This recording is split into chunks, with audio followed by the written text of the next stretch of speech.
প্ৰসংগ অসমৰ মহিলাক উদ্দেশ্যি মুখ্যমন্ত্ৰীৰ অপমানসূচক মন্তব্য। এবাৰ হিমন্ত বিশ্ব শৰ্মাৰ বিৰুদ্ধে যুযুধান ৰূপত কংগ্ৰেছ। ৰাষ্ট্ৰীয় মহিলা আয়োগত গোচৰ তৰিবলৈ সাজু 7 ৰাজ্যৰ মহিলা কংগ্ৰেছ। মুখ্যমন্ত্ৰীৰ বিৰুদ্ধে CBI তদন্ত দাবী উত্তৰ পূবৰ 7 ৰাজ্যৰ মহিলা কংগ্ৰেছৰ। 2001 চনৰ পৰা 2015 চনৰ ভিতৰত ৰাজ্যৰ কংগ্ৰেছ চৰকাৰৰ শাসনকালত অসম লোকসেৱা আয়োগৰ যোগেদি নিযুক্তি লাভ কৰাৰ বিনিময়ত বহু মহিলা প্ৰাৰ্থীৰ সতীত্ব হৰণ হৈছিল বুলি মুখ্যমন্ত্ৰীয়ে তোলা বিস্ফোৰক অভিযোগক লৈ অব্যাহত তুমুল বিতৰ্ক। মুখ্যমন্ত্ৰীৰ এই মন্তব্যৰ বিৰুদ্ধে এবাৰ একত্ৰিত হৈছে উত্তৰ পূৰ্বাঞ্চলৰ 7খন ৰাজ্যৰ মহিলা কংগ্ৰেছ কমিটি।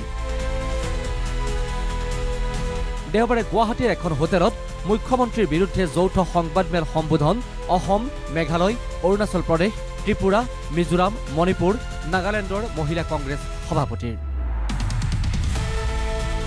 যৌথ সংবাদমেলত মুখ্যমন্ত্ৰীক ক্ষুৰধাৰ সমালোচনা অসম মহিলা কংগ্ৰেছৰ সভাপতি মীৰা বৰঠাকুৰৰ। 7খন ৰাজ্যৰ জিলাই জিলাই হিমন্ত বিশ্ব শৰ্মাৰ পুত্তলিকা দাহৰ হুংকাৰ। মহিলা আয়োগৰ গোচৰৰ যোগেদি মুখ্যমন্ত্ৰীৰ বিৰুদ্ধে CBI তদন্তৰ দাবী। মহিলাক বিজেপিয়ে সন্মান কৰিব নাজানে।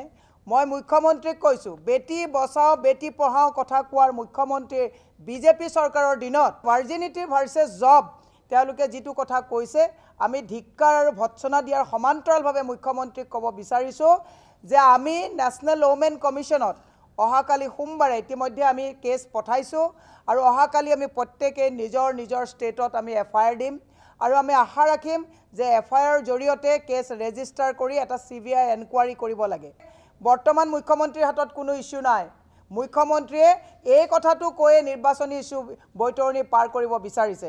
সেইকাৰণে আজি আমি ইয়াত সকলো নৰ্থ ইষ্টৰ মহিলা গোট খাইছোঁ। আমি অহাকালিৰ পৰা প্ৰত্যেক জিলাই জিলাই আমি এই প্ৰতিবাদ কাৰ্যসূচী আমি আৰম্ভ কৰিম আৰু প্ৰত্যেক ষ্টেটে আমি তেওঁৰ এগেইনষ্টে FIR দি আমি CBI এনকুৱাৰী ডিমাণ্ড কৰিম। আনহাতে মুখ্যমন্ত্ৰীৰ মন্তব্যক গৰিহণা দি তাৎক্ষণিকভাৱে প্ৰতিগৰাকী মহিলাৰ ওচৰত ক্ষমা খুজিবলৈ দাবী জনালে মণিপুৰ মহিলা কংগ্ৰেছৰ সভাপতি শৰ্মা দেৱী মুটুমে। How can he say like that? At the time of Congress, women had to lose their chastity to get government job. My goodness, this is a very shameful word. We never expect such word from a chief minister. It is not a political ethic. It is an insult to all the hard-working and deserving women in every country. Not only the people of Assam, not only the women of Assam. He is insulting.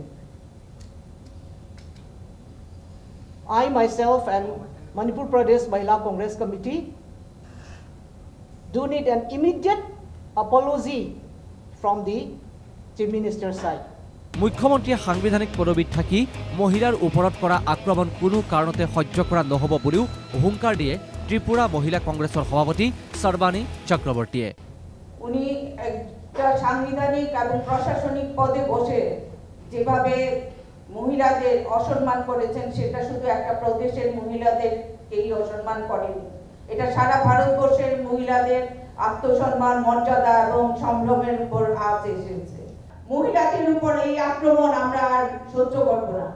তাই অতি সত্বর এটার মাফি চাইতে হবে, নয়তো এটা CBI ইনভেস্টিগেশনের মাধ্যমে এটা বিচার ব্যবস্থার উপর আমরা আস্থা রেখে বলছি। ইফালে বিপ্লৱ শৰ্মা আয়োগৰ প্ৰতিবেদনৰ উদ্ধৃতি দি সেই কথা উল্লেখ কৰা হৈছিল বুলি মুখ্যমন্ত্ৰীয়ে বাৰম্বাৰ দাবী কৰাক লৈও সৰব হৈছে কংগ্ৰেছ।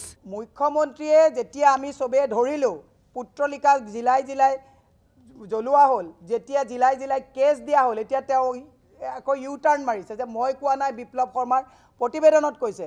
মই মুখ্যমন্ত্ৰীক ক'ব বিচাৰিছোঁ, বিপ্লৱ শৰ্মাৰ প্ৰতিবেদনত কোনোবা দুগৰাকী মহিলাৰ কথা কোনোবা এজন তেওঁৱে পঠোৱা ৰাজসাক্ষী হিচাপে কোনোবা এজন মানুহে কৈছে, নাম মই নলওঁ। এতিয়া দুগৰাকী মানুহৰ কথা কোৱাত জেনেৰেলাইজ কিয় কৰিলে তেওঁ সকলোকে কথা? তেনেকুৱাতো ক'ৰবাত কেতিয়াবা চুৰ ডকাইতো কোনোবা এজন হয়, তাৰমানে অসমৰ চব যুৱক চুৰ ডকাইত নেকি? তেওঁ জেনেৰেলাইজ কৰিলে। মুখ্যমন্ত্ৰীয়ে যদি ভাবিছে তেওঁৱে ইংৰাজী পঢ়িব পাৰে, বেলেগে পঢ়িব নোৱাৰে, মুখ্যমন্ত্ৰীৰ মানসিক সন্তুলন হেৰাইছে। হাতত কোনো নিৰ্বাচনী বৈতৰণি হোৱাৰ কোনো টাৰ্ম কাৰ্ড নাই, গতিকে তেওঁ এনেকুৱা নিকৃষ্ট নিম্নতম পন্থা হাতত লৈছে গতিকে এইটো আমি কণ্ডেম কৰিছোঁ ইতিপূৰ্বে যোৱা 1 মেত মুখ্যমন্ত্ৰীৰ অশোভনীয় মন্তব্যৰ বিৰুদ্ধে ৰাষ্ট্ৰপতিলৈ অভিযোগ পত্ৰ প্ৰেৰণ কৰিছে নিখিল ভাৰত মহিলা কংগ্ৰেছৰ সভাপতি অলকা লাম্বাই কিন্তু কংগ্ৰেছৰ এই যুযুধান স্থিতিৰ বিপৰীতে এতিয়াও নিজৰ স্থিতিত অটল মুখ্যমন্ত্ৰী হিমন্ত বিশ্ব শৰ্মা ভিডিঅ' জাৰ্নেলিষ্ট আছিক আহমেদৰ সহযোগত দীপাংকৰ কলিতাৰ ৰিপৰ্ট NKTV+।